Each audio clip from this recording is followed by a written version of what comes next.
Queuing up video, Tracy, at the police station. The defense starting off with a folksy hello in the closing arguments. Michael Jaafar is a folksy fella. He's in Michigan and he's watching along with us. What do you think of this one, this Tracy Grist? I love the comparison to Donna Adelson. And you know Donna would be absolutely offended to be compared to that Utah hick.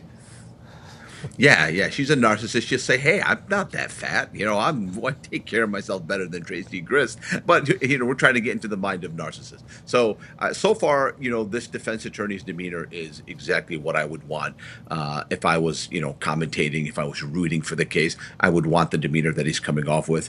He's got to tamp down the rhetoric. He's got to tamp down the hyperbole, and that's what he started doing. You could tell he was annoyed and visibly irritated with all the one-liners and the puns that the prosecutor wanted to do. Like, hey, you know what? Sometimes that plays, sometimes it doesn't play. I'm talking about what the prosecutor did. And so the defense attorney is seizing on that, and he's looking at the jury. He might have seen a jury member roll their eyes when some of the puns were thrown out. All these jury members know that this is being compared to the Adelson case. Jury sequestration is an art long since gone, before today. So I think this defense attorney is he's starting off very good. I'm really interested to see how he finishes. To what extent do you, during trial, monitor the feel, the vibe of the jury and the courtroom? All the time. That's a great question. See, what people have to understand is that these courtrooms are very small, right? They look big on TV, but they're actually really, really small.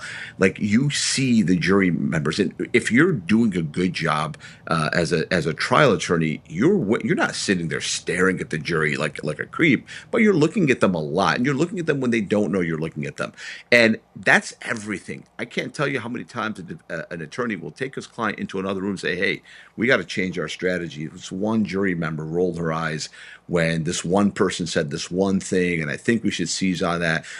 These trial strategies are living, breathing organisms. They change daily and hourly depending on the body language of the jurors. First of all, the composition of the jurors is a big one, right? And you change your strategy the day before trial, and then during the trial, you change it while you observe the juries. It's a great question, Ted. I'm glad you asked it. People need to understand that these are not scripted strategies. These are strategies that are living, breathing organisms that change based on the body language of the jurors.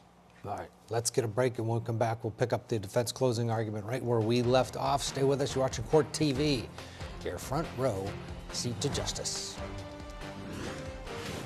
All right, let's slip into a commercial, but first, Michael Jaafar, what's the what am I supposed to take away from that entire replaying of that conversation? Because if in my mind, I think she did it. It's not like she's bursting out of it and changing my mind, because I've already seen it too. I'm glad you said that, because I was thinking the same thing, and I felt like I was missing something, but I don't think either one of us is missing anything.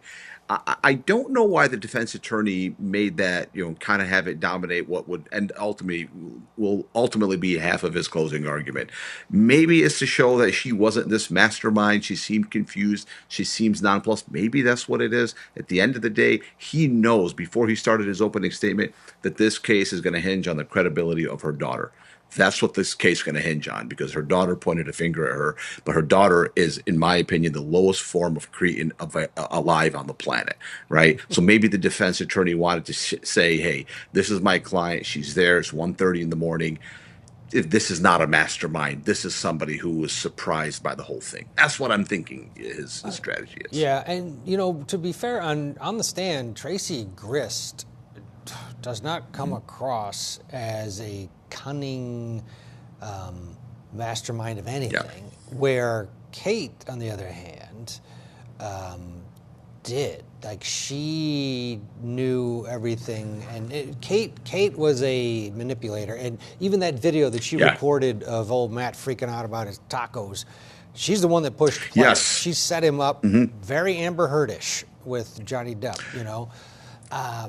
just between the two of those, I'm thinking the one that should do the life sentence is the young lady. Yes. And the old lady, yes, should do a little time as well, I guess. But yeah, there's something about her personality. Now, I, yeah, go ahead.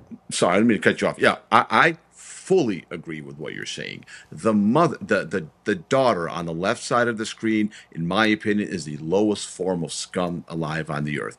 I'm glad you brought up the surreptitious recording. When somebody surreptitiously records you, if you're on the jury, you're going to think, wow, who would do something like that? This is a manipulator, and now she's got these glasses. She's got a deal. She's going to move on with life. Her brother's going to spend the rest of his life in prison. Now she wants her mom to spend the rest of her life in prison. Well, so she could get off scot-free. It was her mess. She created the mess. And again, maybe one of the things in that video that the defense attorney wants them to read between the lines is she was barefoot, right? It was 1:30 in the morning. She was barefoot at the police station, which means she was totally surprised by this whole thing. She didn't even have time to put on shoes. And maybe he'll make a comment to that. I would say something like that. So I think the whole collage will come together, I think, the way you and I are surmising based on the combination of evidence. Yeah. Now she's probably going to go down as well, but we'll see. Let's get a break, and we'll pick up.